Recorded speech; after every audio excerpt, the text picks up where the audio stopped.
Hi everybody, thanks for stopping by. My name's FM19, and this is the Palace March, Episode 1.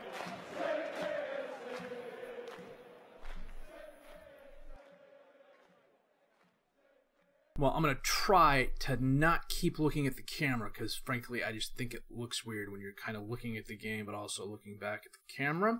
Anyhow, the second time I've tried doing this, the first time, the light coming from the window here was a little bit too much, and then I also had my microphone off. YouTube amateur. Anyhow, this is Crystal Palace. Last year they got off to a pretty horrible start with De Boer. Hodgson came in, righted the ship. They finished solidly mid-table. I'm going to see if I can't do better than that. I don't know that I'd call myself an out-and-out Crystal Palace supporter when I was a lot younger. My dad was in the Air Force when I was growing up, and we actually spent about 3.5 years over in England. We lived in Newmarket at the time. Dad was stationed at RAF Mildenhall. Palace was a second division team then. Back then, early 80s, it was all Liverpool and Everton. And I don't know why I didn't follow those teams. I suspect a night on the ferry with about 800 drunk Liverpool fans has a lot to do with that decision. When I got into Football Manager and I started following the Premier League, for whatever reason, Crystal Palace just caught my attention. Maybe it's the name, maybe it's the colors, maybe it's a couple of the players. I don't know. I'm not a die-in-the-wool, die-hard supporter. I mean, if you slit my wrists, they're not going to bleed Crystal Palace claret. But at the same time, I'll be honest, I've got a few things from the Crystal Palace store heading my way. Until then, the Thames FC shirt is just going to have to do. The first time I recorded this part, forgot to turn the microphone on. Again, YouTube amateur. So we're going through this again. I've actually gotten all the way through the preseason in the other save, which I will load after this. But I wanted to give an overview of the club and what is going on. So, squad-wise, sorting by ability, it's not bad. It's not horrible. This is the first team. It's solid. And that's just not good enough. You've got a couple quality players in Meyer, who came in on a free this year, £150,000 a week. Luka Miljevic, Mohamedou Sakho, and Wilfried Zaha are the best players on the team. Zaha is already wanted, and I can guarantee you, having gone through this a few times, more than a few Premier League clubs are going to come in for Sakho, and if you don't let him go, the clubhouse will riot. The other thing that's affecting a club is that a lot of the players are older. Scott Dan, Vincent Guaita, Papa Soare, James MacArthur, they're all solid players, but they're all approaching the wrong side of 30. A lot of the backups as well are also getting up there in age. And then you have the enigma at striker that is Christian Benteke. Do you keep him? Do you let him go? Are you going to get the guy who had really good seasons at Aston Villa? Or are you going to get the guy who last year in 31 games had 3 goals and a penalty kick that would just best be forgotten, to be honest with you? Jason Punchin is currently the team captain, but at 2.5-star current ability, 2.5-star potential ability, he just will not get a lot of playing time. Moving to the under-23s, I'm going to sort this by potential. There's some potential quality here. Naya Kirby, Levi Lemeka, Yango Lokilo are all 4-star potential players. Salika Kai and Johnny Williams, they're 3-star potential players, and if they get first-team playing time, that means you've had a raft of injuries or you've lost players that you haven't been able to adequately replace. There's some 3-star potential players in here, and that, frankly, is it. It doesn't help that a lot of the players who have some potential they don't have the team DNA. YouTube amateur. They don't have the team DNA I'm looking for. Determination, teamwork, concentration, composure, and work rate are the 5 key stats that I look at. Naya Kirby's one of my best young players, and he has a determination of 1. I think I can raise that up in the mentor groups, but we will have to wait and see. The under-18s are just as bad, if not worse. Jude Russell is probably the best player right now in the under-18 teams, and he's a 3-star potential player. Now, it doesn't help that Crystal Palace philosophies, and I don't know if these are true philosophies or not when it concerns real world, They want you to sign young players for the first team. They want you to develop young players for first team use down the future. I don't have a problem with that. I think I'm okay at doing that. The fact that I think as a club they are currently not set up for that in any way, shape, or fashion just does not help matters. The other thing that does not help matters is the staff. They are worse than mediocre. They're not horrible, horrible, horrible, but that's because you have teams like Huddersfield and possibly Cardiff in the league as well. I mean, that's our Premier League coaching staff right there. The under-23 teams isn't that bad. The under-18 team, well, I've got a head coach. That's it. Finance-wise, we could be doing better. We could be doing a lot worse. £8.5 million transfer budget, £1.6 million payroll budget with a little bit of leeway. Scouting-wise, this is another thing that I don't understand. If you look at their... Where do I go for that? Oh, here we go. If you look at what they're currently spending on scouting right now, £720,000 a year. It's okay for the package they have. But the package they have is UK and Ireland and then England youth players. And the only way this club is going to get better if it goes out and spends money on youth players to bring in. So what I'm going to do is bump up the scouting budget, change the senior package to world, the youth package to world, hire a ton of scouts in, and send them out to start doing their job. Okay, they mixed up the preseason friendlies. These are not the friendlies that I played. I think that's just something the computer does. Let's go here. Bromley and Dulwich Hamlet are our lower division affiliates. Cray is lower division.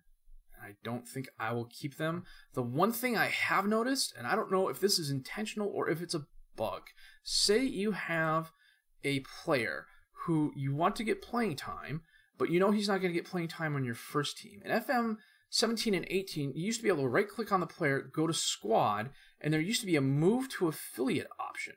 I don't know if that is something in the responsibilities. Oh, it's the other thing you have to do when you take over the club. You got to go in, and if you're like me, you want to be in charge of most everything, you have to go in and change it. And I will say, if you do keep Dougie Friedman as your general manager, for God's sakes, take him off of final contract approval. Or take him off of negotiating contracts, because he's horrible at it. I'm sure in real life he's a very nice guy, just for whatever reason, he just can't sign a contract to close a deal to save his life. One other note on the finances, we are carrying a decent amount of debt, £29 million. The club's going to restructure that in the offseason. I just don't know when, and I don't know for how much. The past couple times I've kind of run through this just to get myself familiar. It's been for varying amounts, but that's going to happen as well. So, that said, I'm going to exit out of this and load up where I am now, and then we're going to play Wolverhampton. Back in a bit. Oh, I can tell I need a haircut. It's kind of starting to go everywhere. If it gets to be too much trouble, I'll have to throw on the Loki Doki skull cap to take care of that and hide it. 5 hours. 5 hours it took to get the team to where it is now. But frankly, of that 5 hours, you took care of 90% of everything you need to do for the upcoming seasons.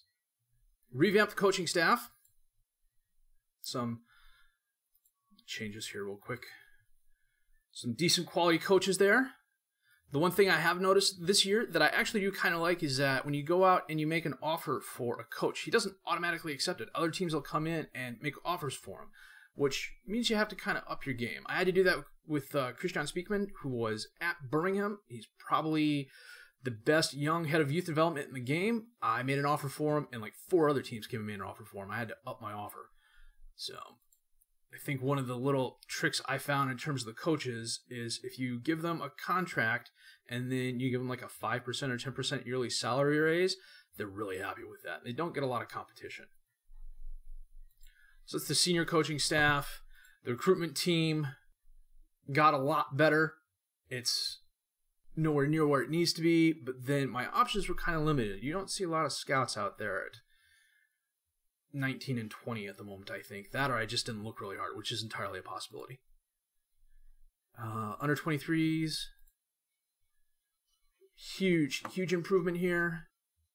Some good coaches here. Decent youth numbers as well. And the youth team, I am really happy with. We really improved them. And I think these guys will be here a really long time if I can keep them. One of the things I'm really proud of is the fact that they are all really good with dealing with youngsters. And their man management skills are pretty good as well. Transfer window-wise, we weren't as busy as I thought we were going to be. I did make a few deals that I'm really proud of, but at the same time, I made a couple of deals that I had an absolute brain cramp on, and we're going to pay for it in the long run. Not money-wise, definitely not money-wise. Although I got some really good deals there, as you'll see here in a minute. But development-wise, which is just as bad, if not worse, in my opinion. So, on the outs, Giovanni McGregor, I'm just going to hover over the I here, went out on loan. Connor Wickham also went out on loan. I played Crystal Palace on an FM19 save. It's kind of a personal save. Connor Wickham was injured. He came back, tore his other ACL, was out for a year, came back, tore his hamstring, was out for 6 months, came back, and then tore his other hamstring. It's like his legs decided they were just going to get jealous of each other getting injured and were of the opinion that, well, anything you can do, I can do worse. I ended up letting him go. He just doesn't really have a spot on the team here. Chris Mepham, we'll come to him in just a second. Nia Kirby is going out to Grimsby. Sully Kakai, I tried transfer listing, no one took him, but Oxford came in on a loan offer, and he went out. Keen Flanagan went to Crawley. Marcos Jr. we'll see over here on the incomings. Jason Punchin went to EA Guingamp. Fairly sure I'm pronouncing that wrong. Sorry. For $1.8 million. Martin Kelly went to Middlesbrough for $2.1 million, going up to $2.8. Patrick Van Aanholt, when I took a look at who I had, he was kind of the odd man out. If he played attacking midfielder, I might have kept him, but as it stands, he's 27 years old. I have better options at defensive left back. He went out. Ajax jumped all over him. £7 million, going up to $8.5 million. Well, this screen has changed a little bit, and the reason why is because I am a complete idiot and YouTube amateur. The hotkey I had to turn on OBS recording and turn off OBS recording was the same hotkey that I had to activate and deactivate my mic, which I forgot I had set up like 6 months ago when I was playing another game.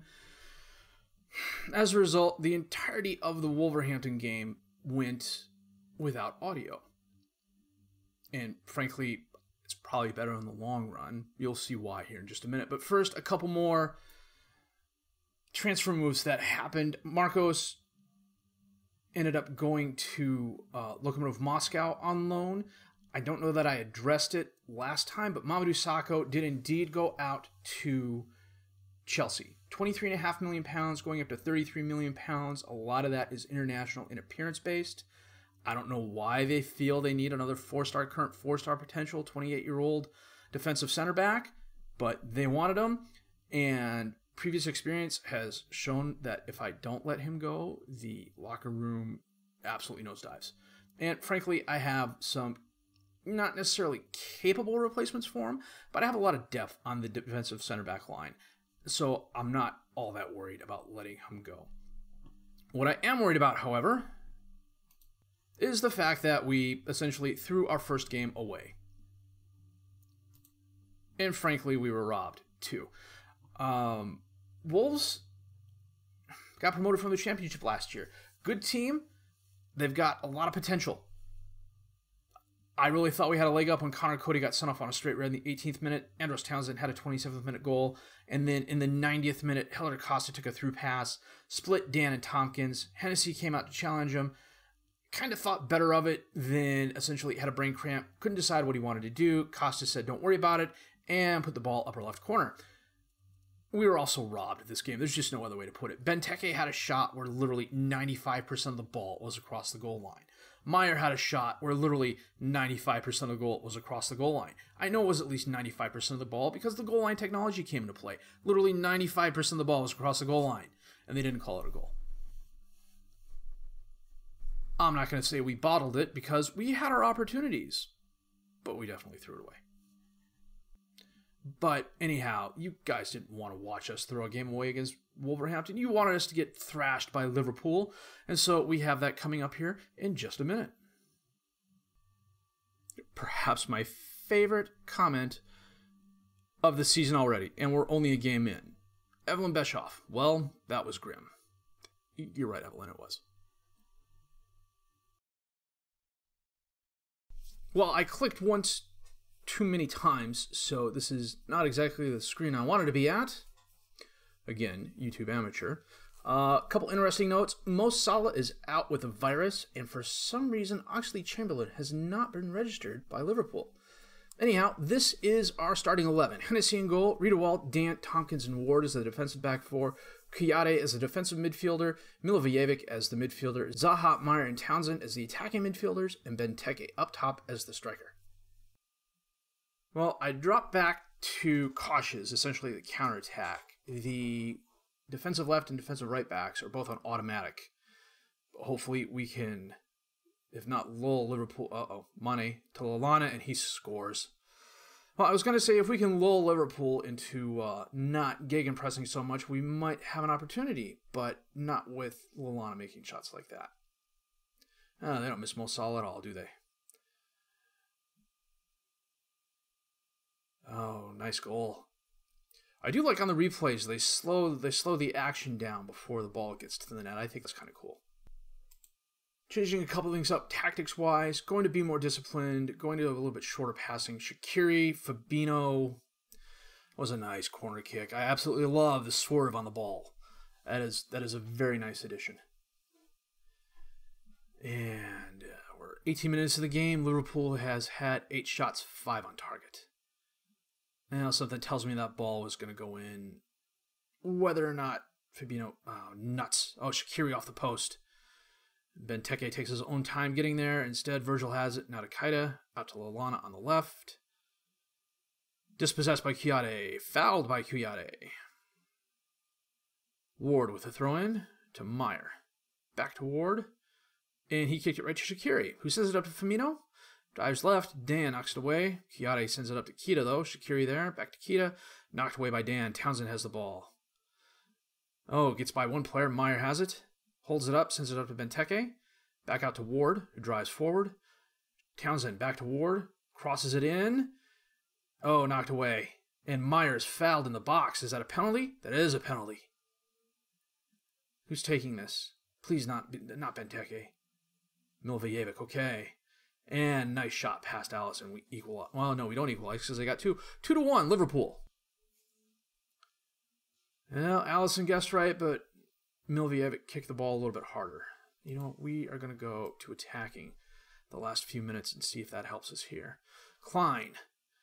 Well, Lallana had it, but it was knocked away. Klein recovers. Keita to Firmino. Back to Keita. Over to Shaqiri. Knocked away by Benteke. It's not something I thought I'd say. Townsend to Meyer. Up to Benteke, and was he fouled? No, it was a pretty weak kick. Becker brings the ball out. Oh, Lallana got behind the defenders. You know it's bad when the keeper gets an assist.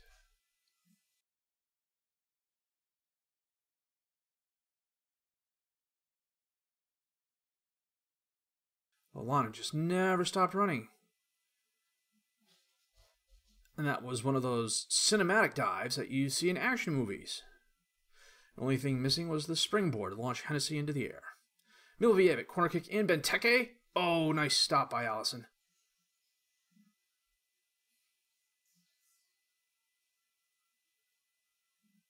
I do like the goal line technology thing. I swear on our game against Wolverhampton,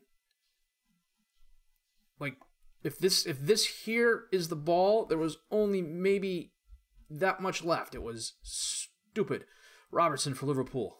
Up to Shaqiri. Past Ward. Lallana has the ball now. across the box, and his shot's wide right. Halftime coming up. Yeah, Liverpool is pretty much dominating us. 12 shots, 7 on target to our 2 shots, 2 on target. Struggle for possession, poor conversion. We need to be better the second half. Let's see what happens. Shaqiri with a corner kick. Ward with a nice save on the far post. Firmino runs it down. Back out to Virgil. Oh, Zaha is on a 6-1. Townsend just took a knock. Okay, you know what? Adams is going to come on for Townsend. Milvievic and Quade are going to switch. MacArthur is going to come on and take Chiate's spot. I swear to God, at some point in time during the season, I'm going to call him Quado. Mbaye is going to come on for Tompkins. MacArthur with a free kick. Kaida runs down the rebound. Becker sends it out. Shaqiri is there on the left, driving forward. Milvievic intercepts the pass to Mbaye, and he gives it right back to Shaqiri. Sturridge is going to run the ball down, holds it up. Is he fouled by Dan? No, he's dispossessed by Dan. Ball's kicked away. Virgil's there. Meyer has the ball. 1v4. What's he going to do? He's going to freaking shoot from 35 yards. What the hell, dude?